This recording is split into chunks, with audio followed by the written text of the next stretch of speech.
এ যুবক ভাইরা আমার, এ মুরব্বি কিরাম বাবাজিরা, গভীর মনোযোগ। আল্লাহর নবীর সাহাবী হযরতে আবু বকর রাদিয়াল্লাহু তাআলা আনহু যখন জানাজার নামাজ শুরু করে দিয়েছেন, এ বন্ধু,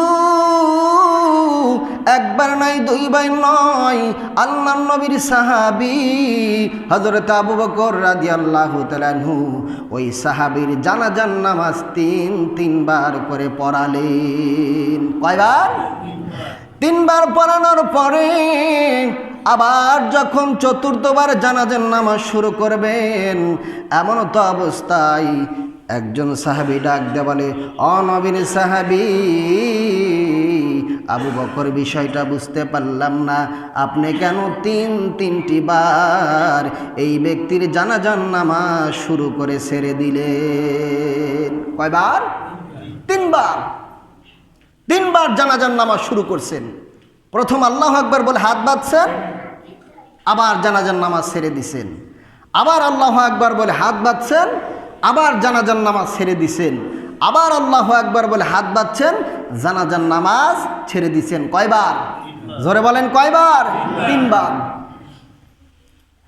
আল্লাহর নবীর সাহাবী হযরত আবু বকর ডাক দে বলে, ও নবীর সাহাবীরা রে, তোমরা শুনে নাও, আমি আবু বকর প্রথম যখন আল্লাহু আকবার বলিয়া এই সাহাবীর জানাজার নামাজ পড়ার জন্য নিয়ত করে শুরু করে দিলাম, এ সাহাবীরা রে, আমি আবু বকর লক্ষ্য করে দেখি এই ব্যক্তির কাফনের ভিতরে পার নিকটে কি যেন নড়াচড়া করে।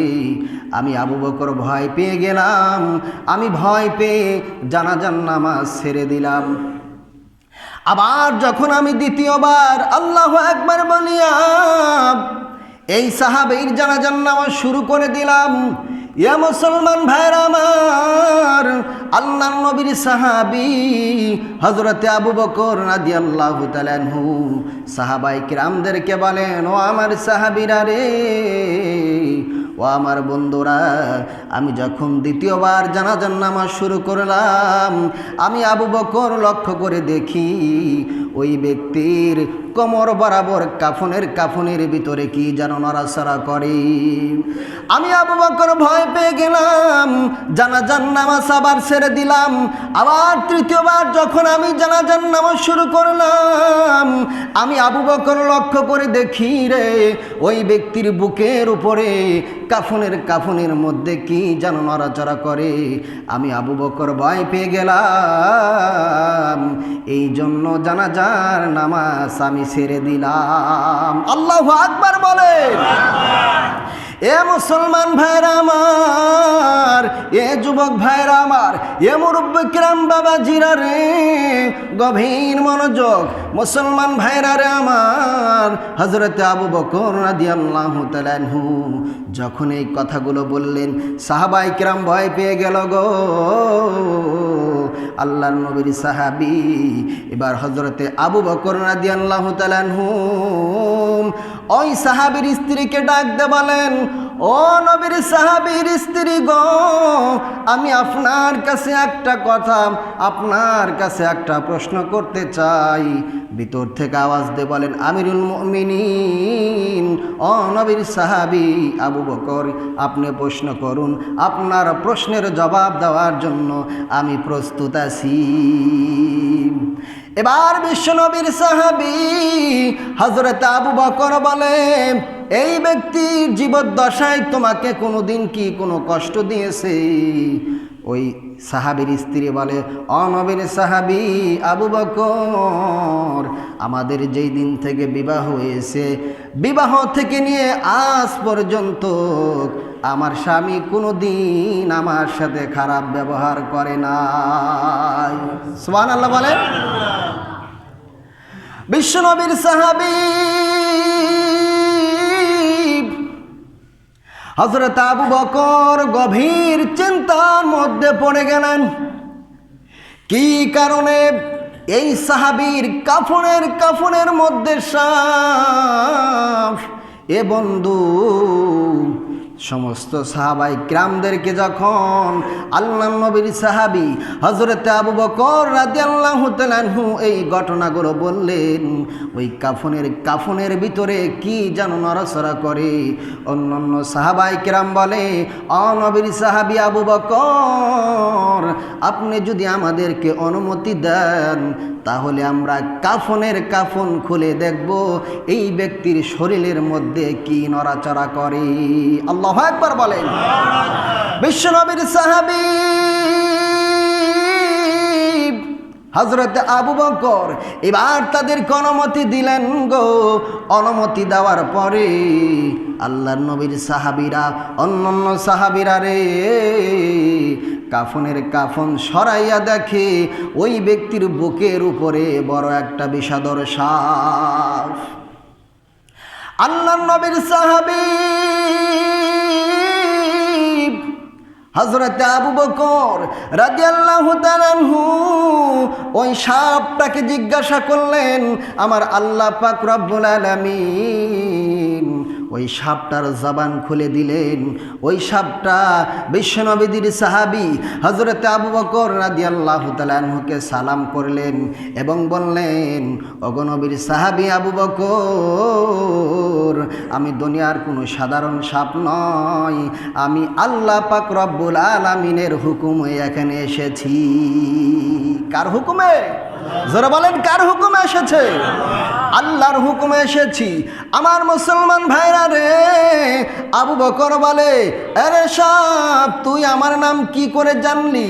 বিশ্বনবীর সাহাবী আবু বকর যখন সাপকে এই প্রশ্ন করলেন, ওই সাপ ডাক দে বল, নবীর সাহাবী আবু বকর, আপনার শুধু নাম নয়, আপনি যে একজন জান্নাতি সাহাবী, আল্লাহ পাক রব্বুল আলামিন আপনাকে যে দুনিয়ায় থেকে জান্নাতের সার্টিফিকেট দিয়েছেন, এ খবরও আমি সাপ কিন্তু জানি। সুবহানাল্লাহ বলেন। আমার মুসলমান ভাইয়েরা, আমার বন্ধুরা, আমার ওই সাপ ডাক দেওয়া নবীর সাহাবী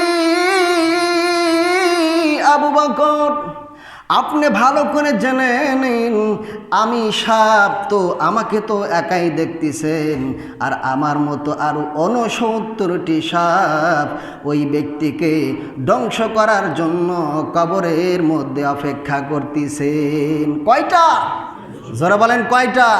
আরো 69টা সাপ এই ব্যক্তিকে ধ্বংস করার জন্য কবরের মধ্যে কি করতেছেন? অপেক্ষা করতেছেন। নাহমাদুহু ওয়া নুসাল্লি আলা রাসূলিহিল কারীম।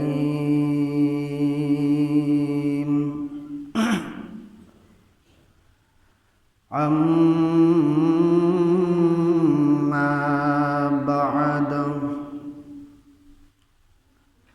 ফাকাদ ক্বালা আল্লাহু তাআলা ফি কালামিহিল মাজিদ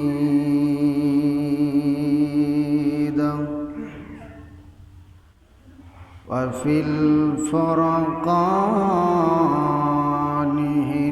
হামিদ।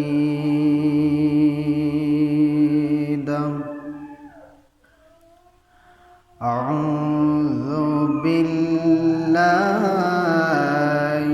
মিনাশ শাইতানির রাজীম।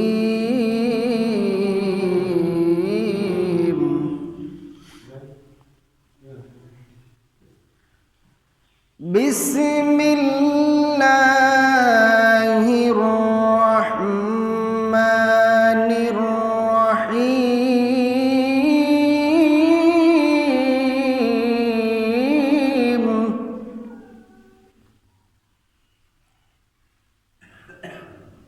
وقضى ربك ألا تعبدوا إلا إياه وبالوالدين إحسانا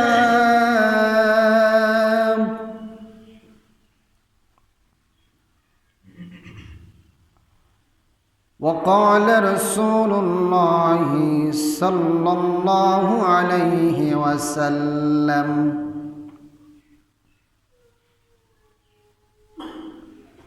أخلص دينك يكفك العمل القليل.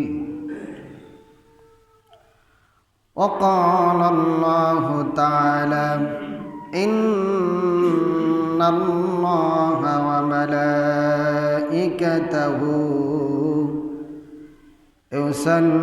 يصلون على النبي يا أيها الذين آمنوا صلوا عليه وسلموا تسليما. اللهم صل على محمد وعلى آل محمد كما صليت على إبراهيم وعلى آل إبراهيم إنك حميد مجيد. اللهم بارك على محمد وعلى آل محمد كما باركت على إبراهيم وعلى آل إبراهيم إنك حميد مجيد. মুসলিম মোরা ঘুমিয়ে পড়েছি,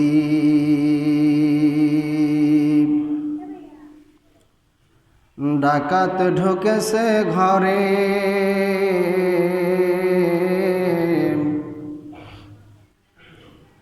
মুসলিম মোরা ঘুমিয়ে পড়েছি, ডাকাত ঢুকেছে ঘরে,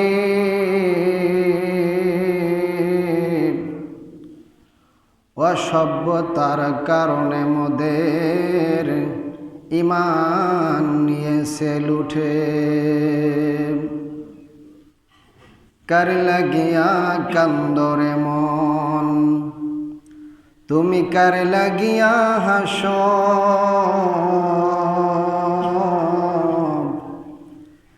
কার লাগিয়া কান্দরে মন, তুমি কার লাগিয়া হাসো, যে তোমারে করিল সৃজন, তুমি তারে ভুলে আসো। কালিমা পড়ুন লা ইলাহা ইল্লাল্লাহ, লা ইলাহা ইল্লাল্লাহ, লা ইলাহা। তুমি খালিক তুমি মালিক, তুমি খালিক তুমি মালিক, তুমি দুনিয়ার মহাজন, যার সাথে মোর বান্দায় আছে রে মন, যার সাথে মোর বান্দায় আছে রে মন। লা ইলাহা ইল্লাল্লাহ, লা ইলাহা লা ইলাহা ইল্লাল্লাহ মুহাম্মাদুর রাসূলুল্লাহ। আলহামদুলিল্লাহ, লাখো কোটি শুকরিয়া সেই মহান তাবারক তাআলার জন্য, যিনি আমাকে এবং আপনাদেরকে বিগত সপ্তাহের ন্যায় এ সপ্তাহেও আল্লাহ তাআলার সবচাইতে নিকট যেই জায়গাটুকু বেশি দামি সেখানে আসার তৌফিক দান করলেন। সকলেই সেই মহান তাবারক তাআলার শুকরিয়া আদায় করি আলহামদুলিল্লাহ। আরো জোরে বলে আলহামদুলিল্লাহ। লাখো কোটি দরুদ সে নবীর প্রতি, যেই নবীজির আদর্শের মধ্যে রয়েছেন ইহকাল এবং পরকালের মুক্তি। সকলেই সেই নবীর প্রতি দিল থেকে শিরিক মুক্ত বিদআত মুক্ত দরুদ প্রেরণ করি, সকলেই পড়ি সাল্লাল্লাহু আলাইহি ওয়াসাল্লাম। সম্মানিত হাজিরিন, কোরআনুল কারীমের 15 নম্বর পারা 17 নম্বর সূরা সূরাতুল বানী ইসরাইলের 23 নম্বর আয়াতে কারিমা তিলাওয়াত করেছি। রাসূল পাক সাল্লাল্লাহু আলাইহি ওয়াসাল্লামের অসংখ্য অগণিত হাদিসের মধ্য থেকে ছোট্ট একটি হাদিস পাঠ করেছি। আল্লাহ তাআলা যদি তৌফিক দান করেন এবং আপনারা যদি আমার জন্য দোয়া করেন, এই আয়াতে কারিমা এবং হাদিসের উপরে কয়েকটি কথা বলবো। আল্লাহ তাআলা সেই তৌফিক আমাকে দান করুন। সকলে বলে আমিন। আরো জোরে বলে আমিন। আল্লাহ তাআলা বলেছেন ওয়াকাযা, মানে ফয়সালা হয়ে গেছে, সিদ্ধান্ত হয়ে গেছে। রব্বুকা, আল্লাহর পক্ষ থেকে। কার পক্ষ থেকে? আল্লাহর পক্ষ থেকে। আল্লাহ বলতেছেন ওয়াকাযা রব্বুকা আল্লা তা'বুদু ইল্লা ইয়াহু, যে আমার পক্ষ থেকে চূড়ান্ত সিদ্ধান্ত করা হয়ে গেছে, আমি আল্লাহ ব্যতীত দুনিয়ার কারো ইবাদত করা যাবে যাবে ইবাদত করতে হবে কার? জোরে বলেন কার? জমিন কার? আসমান কার? হুকুম চলবে কার? ভয় আছে? টেনশন আছে? ভাই ভয় আছে আল্লাহর। তাহলে আসমানের মালিক কে? জমিনের মালিক কে? হায়াতের মালিক কে? রিজিকের মালিক কে? আল্লাহ। তাহলে আল্লাহর জমিনে আল্লাহর হুকুমত চলবে। দুনিয়ার বুকে কোনো নেতা, কোনো মন্ত্রী, কোনো এমপি, কোনো ব্যক্তির হুকুম চলবে না। ভয় আছে? ভয় নেই।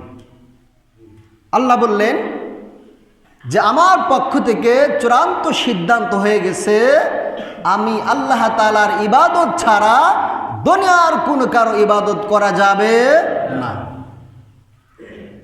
তারপরে বললেন ওয়াবিল ওয়ালিদাইনি ইহসানা, তোমরা তোমার পিতামাতার ইহসান করবে, দয়া করবে, মায়া করবে, ভালোবাসবে, মুহাব্বত করবে। সন্তানকে আল্লাহ তাআলা এই আয়াতে কারিমার তাফসীরের মধ্যে 6টা হক রেখে দিয়েছেন। সুবহানাল্লাহ বলেন।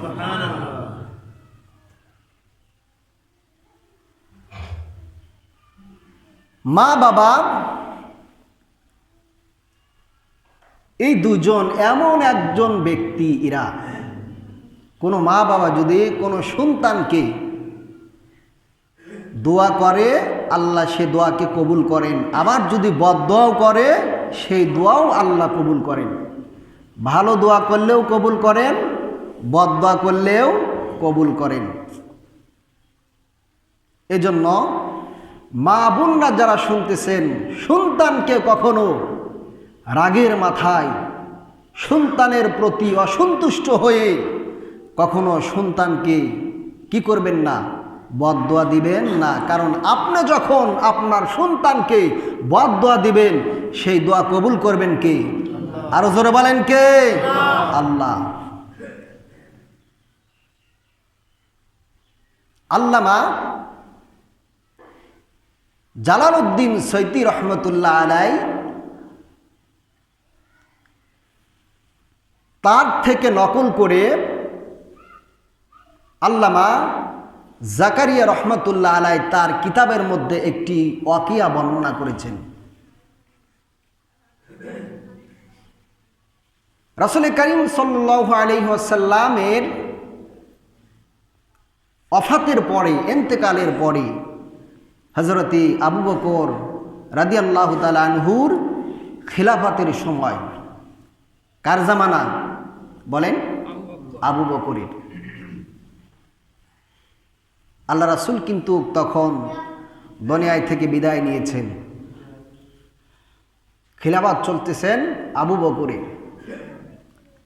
তো আবু বকর রাদিয়াল্লাহু তাআলা আনহু একদিন আসরের নামাজ শেষ করে তিনি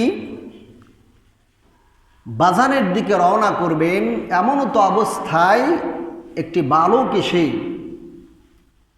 আবু বকরকে বলতেছেন, ও নবীর সাহাবী আবু বকর, আমার আম্মা জান আপনাকে আমাদের বাড়িতে নিয়ে যাওয়ার জন্য আমাকে পাঠিয়েছেন। কেন? আমার মা বলেছেন যে তোমার বাবা অসুস্থ, যদি কোনো আলেম ব্যক্তি, যদি কোনো বুজুর্গ ব্যক্তি, যদি কোনো নবীর সাহাবী অসুস্থ ব্যক্তিকে দেখতে আসে, আল্লাহ রাব্বুল আলামিন তার বরকতে, তার দোয়ায় অসুস্থ ব্যক্তিকে শিফা দান করেন। সুবহানাল্লাহ বলেন। আল্লাহ রাসূল বলেছেন, যদি কোনো ব্যক্তি অসুস্থ ব্যক্তির কাছে গিয়ে আসআলুল্লাহাল আজিমা রব্বাল আরশিল আজিমা আইয়াশফিয়াক, এই দোয়া পড়ে, যে ব্যক্তি এই দোয়া পড়বে তার ফজিলত হলো সকাল থেকে নিয়ে সন্ধ্যা পর্যন্ত, যদি সকালবেলায় গিয়ে কোনো রোগীর পাশে গিয়ে এই দোয়াটা পড়ে, সকাল থেকে নিয়ে সন্ধ্যা পর্যন্ত ৭০,০০০ রহমতের ফেরেশতা ওই ব্যক্তির জন্য মাগফিরাতের দোয়া করেন। আর যদি সন্ধ্যাবেলায় যায়, রাতের বেলায় যা যদি পড়ে, তাহলে সন্ধ্যা থেকে নিয়ে ফজর নামাজের আগ পর্যন্ত ওই ব্যক্তির জন্য ৭০,০০০ রহমতের ফেরেশতা মাগফিরাতের দোয়া করেন। তো বলতেছেন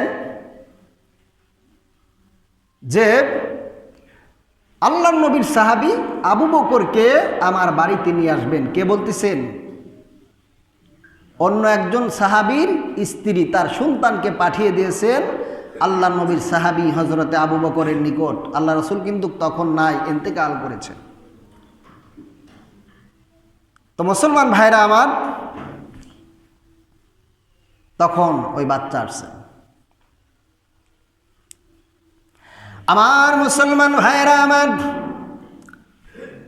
বন্ধুরা আমার, গভীর মনোযোগ এ বন্ধু, কথাগুলো একটু দিলের কান দিয়ে শুনবেন রে বাজানরা আমার। এ টনট গ্রামের বাবাজিরা রে, এ পর্দার অন্তরের মা ও বোনেরা, কথাগুলো একটু মনোযোগ দিয়ে শুনবেন, বোঝার জন্য বলতেছি। আল্লাহর নবীর সাহাবী হযরত আবু বকর রাদিয়াল্লাহু তাআলা আনহু আসর নামাজ শেষ করিয়া মসজিদে নববীর মধ্যে বসে আছেন। এমন তো অবস্থায় বিশ্বনবীর সাহাবী হযরত আবু বকর রাদিয়াল্লাহু তাআলা আনহু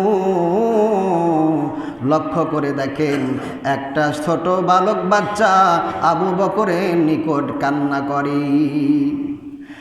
মুসলমান ভাইরা আমার, গভীর মনোযোগ, এ যুবক ভাইরা আমার, এ মুরব্বী বাবাজিরা রে, মনটা একটু নরম করে শুনবেন, সকলকে বোঝানোর জন্য বলতেছি। আবু বকর লক্ষ্য করে দেখেন ওই বালকটি কান্না করে। আল্লাহর নবীর সাহাবী হযরত আবু বকর বলেন, আয় বালক, তুমি কান্না করো কেন? কি হয়েছে তোমার, আমাকে বলো গো। ওই বালক ডাকতে বলে, ও নবীর সাহাবী, আমার আম্মা জান আপনার নিকটে পাঠিয়েছেন আর আমাকে বলে দিছেন তোমার বাবা অসুস্থ, যদি কোনো তুমি আলেম ব্যক্তিকে দেখতে পাও এবং যদি কোনো নবীর সাহাবীকে দেখতে পাও আমাদের বাড়িতে নিয়ে আসবে। ও বাবা, ওই আলেম ব্যক্তির বদলে তোমার বাবার অসুস্থকে যিনি সুস্থ করে দিবেন তিনি কে? আরো জোরে বলেন, তিনি কে? কি ব্যাপার, আল্লাহর নাম নিতে ভয় হয়? এখন তো ভয় হওয়ার কথা নয়। এখন কি ভয় হওয়ার কথা আছে? আমার মুসলমান ভাইয়েরা, হযরত আবু বকর রাদিয়াল্লাহু তাআলা আনহু ডাক দে বলে, যুবক, নিশ্চয় তোমার মা একজন ভালো মানুষ, যার কারণে আমার কাছে তোমাকে পাঠাইছেন। এ আমার মুসলমান ভাইরা আমার, এ টলট গ্রামের বাবাজিরা রে, এ যুবক ভাইরা আমার, এ মুরব্বী বাবাজিরা আমার, গভীর মনোযোগ, মনটা একটু নরম করে দেন, মনটা একটু নরম করে দেন। বিশ্বনবীজির সাহাবী হযরত আবু বকর রাদিয়াল্লাহু তাআলা আনহু এবং হযরত আলী, হযরত উসমান রাদিয়াল্লাহু তাআলা আনহু, কয়েকজন সাহাবী মিলিয়া ওই ব্যক্তির বাড়ির দিকে রওনা করলেন গো। কিছু দূর যাওয়ার পরে, ওই বাড়ির নিকটবর্তী হওয়ার পরে আবু বকর রাদিয়াল্লাহু তাআলা আনহু লক্ষ্য করে দেখেন ওই বাড়ির ভিতর থেকে গুনগুন করে কান্নার আওয়াজ আসে। মুসলমান ভাইরা আমার, ছোট্ট একটি বালিকা, ছোট্ট একটি মেয়ে কান্দে রে, আর বলে মা, আমার আব্বা জান দুনিয়ায় থেকে বিদায় নিয়েছেন। ও মা, আমি কাকে আব্বা বলে ডাকবো গো, আমি কাকে বাবা বলে ডাকবো, কে আমার আবদারগুলো পূরণ করবে গো? এই বলিয়া কান্না করে বিশ্বনবীর সাহাবী হযরত আবু বকর রাদিয়াল্লাহু তাআলা আনহু ছোট্ট বাচ্চাটাকে নিয়ে বলে, মা তুমি কান্দো না, কান্দো না, আজকের পর থেকে যেই ব্যক্তির মা বাবা দুনিয়ায় থেকে বিদায় নিয়ে যায়, ওই ব্যক্তির জন্য আমার আল্লাহ যথেষ্ট হয়ে যায়। সুবহানাল্লাহ বলেন। আমার মুসলমান ভাইরা আমার, এবার হযরতে আবু বকর রাদিয়াল্লাহু তাআলা আনহু ওই বাচ্চাটাকে ডাক দিয়ে বলে, তুমি কান্না কেন করো? ওই বাচ্চা বলে, ও নবীর সাহাবী, আমার আব্বা জান তো দুনিয়ায় থেকে বিদায় নিয়েছেন। এবার বিশ্বনবীজির সাহাবী হযরতে আবু বকর রাদিয়াল্লাহু তাআলা আনহু ওই সাহাবীর লাশটাকে বাইর করলেন এবং অনুমতি নিয়ে নিজেই গোসল করালেন, তাকে দাফন করালেন গো। এমনকি তার জন্য জানাজার নামাজের ব্যবস্থা করলেন। জানাজার নামাজ যখন আল্লাহর নবীর সাহাবী হযরত আবু বকর রাদিয়াল্লাহু তাআলা আনহুর ইমামতিতে জানাজার নামাজ শুরু হয়ে গেল। এ মুসলমান ভাইরা আমার, এ টলট গ্রামের বাবাজিরা রে, এ যুবক ভাইরা আমার, এ মুরব্বী কিরাম বাবাজিরা, গভীর মনোযোগ। আল্লাহর নবীর সাহাবী হযরতে আবু বকর রাদিয়াল্লাহু তাআলা আনহু যখন জানাজার নামাজ শুরু করে দিয়েছেন, এ বন্ধু, একবার নাই দুইবার নয়, আল্লাহর নবীর সাহাবী হযরত আবু বকর রাদিয়াল্লাহু তাআলা আনহু ওই সাহাবীর জানাজার নামাজ তিনবার করে পড়ালেন। কয়বার? তিনবার পড়ানোর পরে আবার যখন চতুর্থবার জানাজার নামাজ শুরু করবেন, এমন তো অবস্থায় একজন সাহাবী ডাক দিয়ে বলে, ও নবীর সাহাবী, আবু বকর, বিষয়টা বুঝতে পারলাম না, আপনি কেন তিনটি বার এই ব্যক্তির জানাজার নামাজ শুরু করে ছেড়ে দিলেন? কয়বার? তিনবার জানাজার নামাজ শুরু করছেন। প্রথম আল্লাহু আকবার বলে হাত বাঁধছেন, আবার জানাজার নামাজ ছেড়ে দিছেন, আবার আল্লাহু আকবার বলে হাত বাঁধছেন, আবার জানাজার নামাজ ছেড়ে দিছেন, আবার আল্লাহু আকবার বলে হাত বাঁধছেন, জানাজার নামাজ ছেড়ে দিছেন। কয়বার? জোরে বলেন, কয়বার? তিনবার। আল্লাহর নবীর সাহাবী হযরত আবু বকর ডাক দে বলে, ও নবীর সাহাবীরা রে, তোমরা শুনে নাও, তোমরা শুনে নাও। আমি আবু বকর প্রথম যখন আল্লাহু আকবার বলিয়া এই সাহাবীর জানাজার নামাজ পড়ার জন্য নিয়ত করে শুরু করে দিলাম, এ সাহাবীরা রে, আমি আবু বকর লক্ষ্য করে দেখি এই ব্যক্তির কাফনের ভিতরে পার নিকটে কি যেন নড়াচড়া করে। আমি আবু বকর ভয় পেয়ে গেলাম, আমি ভয় পেয়ে জানাজার নামাজ ছেড়ে দিলাম। আবার যখন আমি দ্বিতীয়বার আল্লাহু আকবার বলিয়া এই সাহাবীর জানাজার নামাজ শুরু করে দিলাম, ইয়া মুসলমান ভাইরা আমার, আল্লাহর নবীর সাহাবী হযরতে আবু বকর রাদিয়াল্লাহু তাআলা আনহু সাহাবায়ে কিরামদেরকে বলেন, ও আমার সাহাবীরা রে, ও আমার বন্ধুরা, আমি যখন দ্বিতীয়বার জানাজার নামাজ শুরু করলাম, আমি আবু বকর লক্ষ্য করে দেখি ওই ব্যক্তির কোমর বরাবর কাফনের ভিতরে কি যেন নড়াচড়া করে।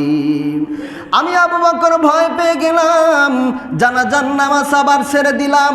আবার তৃতীয়বার যখন আমি জানাজার নামাজ শুরু করলাম, আমি আবু বকর লক্ষ্য করে দেখি রে, ওই ব্যক্তির বুকের উপরে কাফনের মধ্যে কি যেন নড়াচড়া করে। আমি আবু বকর ভয় পেয়ে গেলাম, এই জন্য জানাজার নামাজ আমি ছেড়ে দিলাম। আল্লাহু আকবার বলে। এ মুসলমান ভাইরা আমার, এ যুবক ভাইরা আমার, এ মুরব্বি কিরাম বাবাজিরা রে, গভীর মনোযোগ।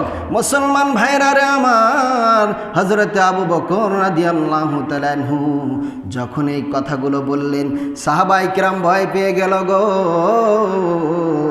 আল্লাহর নবীর সাহাবী এবার হযরতে আবু বকর রাদিয়াল্লাহু তাআলা আনহু ওই সাহাবীর স্ত্রীকে ডাক দিয়ে বলেন, ও নবীর সাহাবীর স্ত্রী গো, আমি আপনার কাছে একটা কথা, আপনার কাছে একটা প্রশ্ন করতে চাই।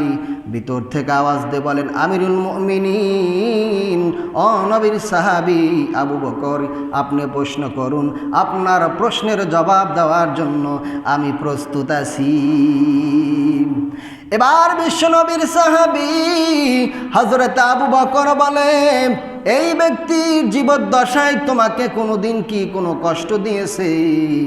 ওই সাহাবীর স্ত্রী বলে, নবীর সাহাবী আবু বকর, আমাদের যেই দিন থেকে বিবাহ হয়েছে, বিবাহ থেকে নিয়ে আজ পর্যন্ত আমার স্বামী কোনো দিন আমার সাথে খারাপ ব্যবহার করে নাই।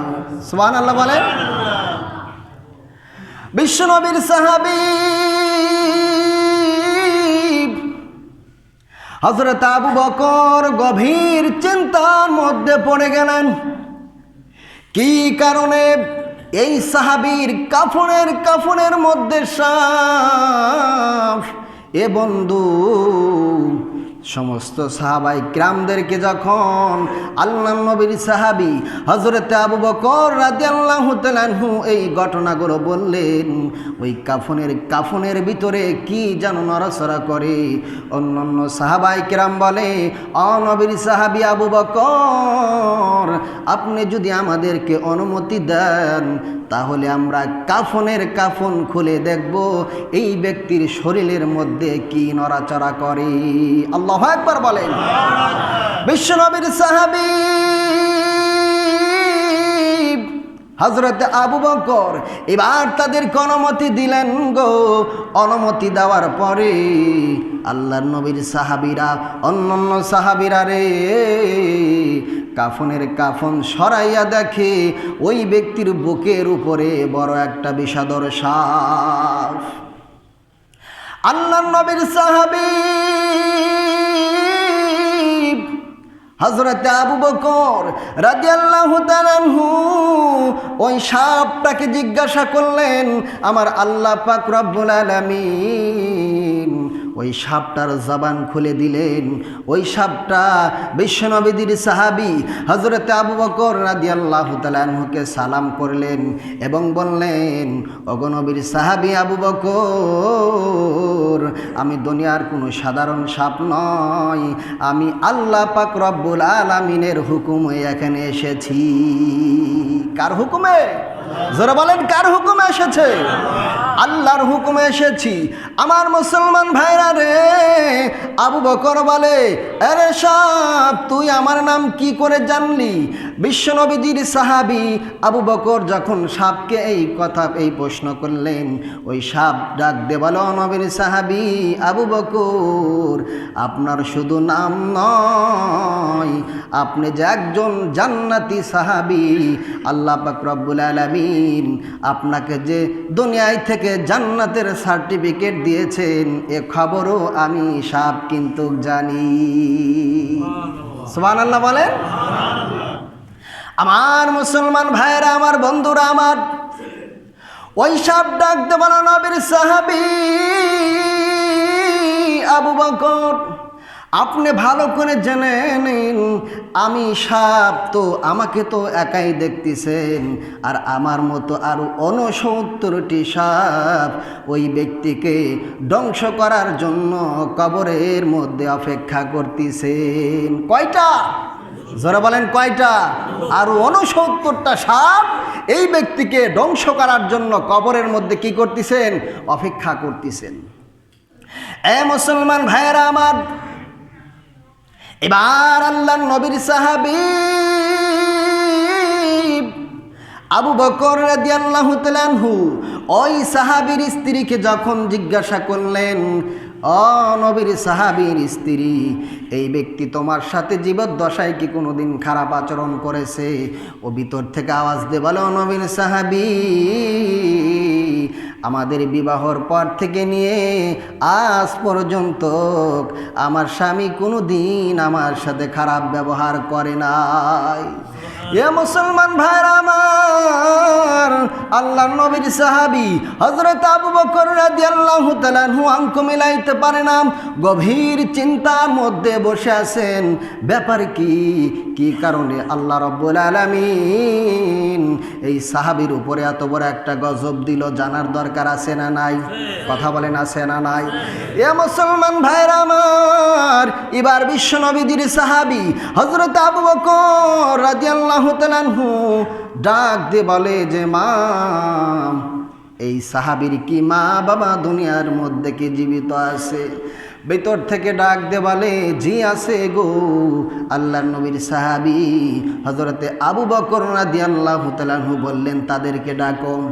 এ মুসলমান ভাইরা আমার, এ যুবক ভাইরা আমার, এ মুরব্বি কিরাম বাবাজিরা রে, গভীর মনোযোগ। এবার বিশ্ব নবীর সাহাবী হযরতে আবু বকর রাদিয়াল্লাহু তাআলা আনহু যখন তাদেরকে ডাক দিলেন, ওই সাহাবীর মাকে যখন বিশ্বনবীজির সাহাবী হযরত আবু বকর রাদিয়াল্লাহু তাআলা আনহু জিজ্ঞাসা করলেন যে, ও মা, তোমার সন্তান তোমার সাথে কেমন আচরণ করেছে? এ মুসলমান ভাইরা রে আমার, এ যুবক ভাইরা আমার, এ মুরব্বি কিরাম বাবাজিরা রে, আল্লাহর নবীর সাহাবী হযরতে আবু বকর রাদিয়াল্লাহু তাআলা আনহু ওই সাহাবীর মাকে যখন জিজ্ঞাসা করছে গো, ওই সাহাবীর মা দু চোখের পানি ছেড়ে দিয়ে কান্দে আর বলে, ও নবীর সাহাবী আবু বকর, আমার সন্তান আমাদের সাথে কোনো দিন ভালো ব্যবহার করে নাই। কি করে নাই?